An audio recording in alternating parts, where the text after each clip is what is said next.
नमस्कार, मैं रंजीत चौहान। आप देख रहे हैं द न्यूज ओशियन। भारत में नुपुर शर्मा ने पैगंबर मोहम्मद पर एक टिप्पणी कर दी थी और इस टिप्पणी के बाद पूरे देश दुनिया में आग लग गई। तमाम मुस्लिम देश भारत पर प्रतिबंध लगाने लगे। कतर ने तो सारे मर्यादाएं तोड़ दी। आज हम आपको कतर के बारे में बताने जा रहे हैं। कतर है क्या चीज़। बीजेपी नेता नुपुर शर्मा का पैगंबर मोहम्मद पर की गई टिप्पणी को लेकर खाड़ी देशों में बवाल मचा हुआ है। सबसे पहले कतर ने इस मुद्दे को लेकर भारत के खिलाफ मोर्चा खोला था। कतर ने के उपराष्ट्रपति एम वेंकैया नायडू के दौरे पर परवाह न करते हुए भारतीय राजदूत को तलब किया।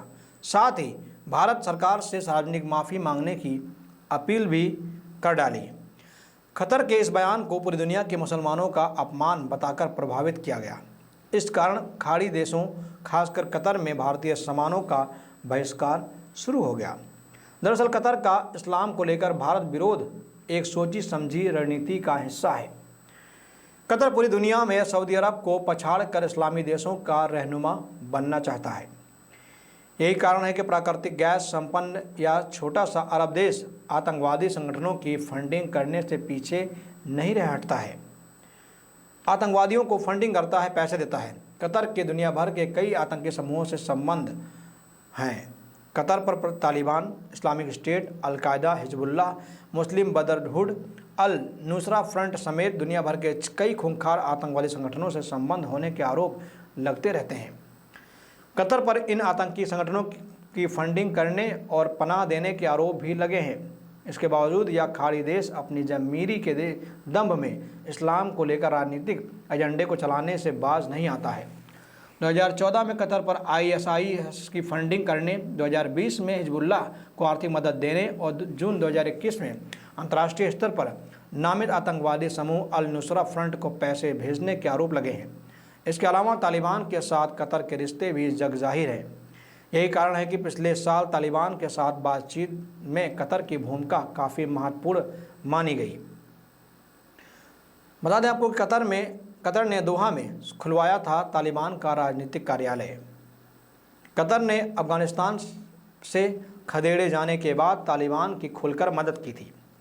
इसी कारण तालिबान ने कतर की राजधानी दोहा में अपना राजनीतिक कार्यालय खोला था। इसी कार्यालय के जरिए तालिबान ने अमेरिका के साथ शांति समझौता किया। इसी के चलते तालिबान को अफगानिस्तान में पकड़ जमाने का मौका मिल गया। तालिबान के इस कार्यालय को चलाने के लिए फंडिंग कतर ने की। कतर के ही दिए विमान में तालिबान के नेता उड़ान भर पूरी दुनिया की सैर करते थे। यही वही तालिबान है जिसने अफगानिस्तान में लाखों लोगों का कत्लेआम किया, महिलाओं पर भयंकर जुल्म ढाए, लड़कियों की शिक्षा को बंद कर दिया। अब उसी तालिबान ने नागरिक सरकार को बंदूक के दम पर अबदस्त कर अफगानिस्तान पर कब्जा जमा लिया है। अल नुसरा फ्रंट को दिए लाखों करोड़ रुपए dollar. The times of London के अनुसार कतर के शाह के एक निजी कार्यालय के जरिए अल नुसरा फ्रंट को अरबों डॉलर की मदद दी गई। सीरियाई संगठनों ने दावा किया था कि इस फंडिंग के पीछे 2 कतरी बैंक, कई धनी व्यवसायी, प्रमुख राजनेता और नागरिक शामिल थे। लंदन ने उच्च न्यायालय में दायर की गई याचिका में कहा गया था कि कतर के इस संस्थानों, राजनेताओं, शाही परिवार ने मुस्लिम ब्रदरहुड सुन्नी इस्लामी संगठन के समन्वय में काम करने वाले अल नुसरा फ्रंट की मदद की। सीरियाई लोगों द्वारा दायर कानूनी कार्रवाई के अनुसार अल नुसरा फ्रंट को फंड देने में सबसे बड़ी भूमिका कतरी अमीरों की थी। अल नुसरा फ्रंट को अमेरिका, ब्रिटेन, संयुक्त राष्ट्र सुरक्षा परिषद ने आतंकवादी संगठन के रूप में नामित किया है। ISIS और हिजबुल्लाह को भी फंडिंग देने का आरोप है। ISIS के बारे में आप जानते हैं कि बहुत खतरनाक आतंकी संगठन है। तुरंत धड़ से सर को अलग कर देता है। यह संगठन दुनिया भर में अपना कहर मचा रहा है। जर्मनी के पूर्व विकास मंत्री गर्ड मुलर ने 2014 में कतर पर इस्लामिक स्टेट को वित्त पोषित करने का आरोप लगाया था।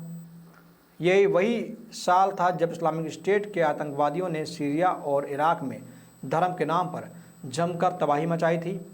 2020 में जेरूसलम पोस्ट में दावा किया गया था कि आतंकवादी संगठन हिजबुल्लाह के कथित वित्त पोषण के लिए कतर के शासन की जांच के लिए अमेरिका ने एक टीम भेजी थी। अमेरिका और यूरोपीय संघ हिजबुल्लाह को आतंकवादी संगठन का दर्जा दिया हुआ है। हिजबुल्लाह लेबनान का शिया आतंकवादी संगठन है, जिसके निशाने पर इजराइल हमेशा रहता है। आज वही कतर भारत को ज्ञान दे रहा है। सवाल ये है कि कतर एक छोटा सा देश भारत के आंतरिक मामले में अपना ज्ञान देता है। कतर दरअसल एक साजिश के तहत ये सब कर रहा है। उसे एक मौका मिला हिंदुस्तान में, क्योंकि नुपुर शर्मा के मुंह से पैगंबर पर टिप्पणी निकल गई। और नुपुर शर्मा ने ये टिप्पणी यूं ही नहीं दिया, हर कोई नुपुर शर्मा के बयान को देख रहा है, हर कोई, लेकिन कोई ये नहीं देख रहा कि नुपुर शर्मा ने ये बयान किन हालातों में दिया। आखिर ऐसी क्या वजह थी कि नुपुर शर्मा को पैगंबर पर सवाल उठाना पड़ा। कोई नुपुर शर्मा के पहले जो बातें हुई उस वीडियो को नहीं दिखा रहा है। खाली लोगों को मुसलमान या इस्लाम पर कोई उंगली उठे, यही न्यूज़ देखने में मज़ा आती है।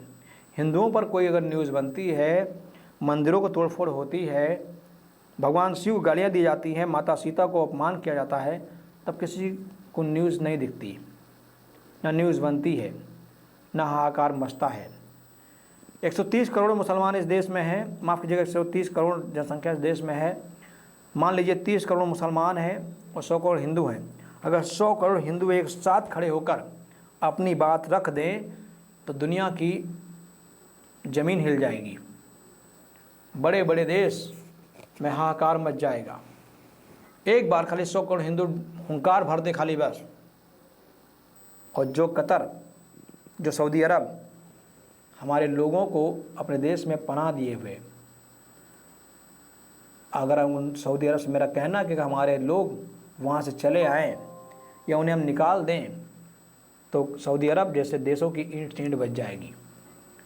भूखों मर जाएंगे सऊदी अरब के लोग, तुर्की के लोग, ईरान के लोग, इराक के लोग, दुबई के लोग।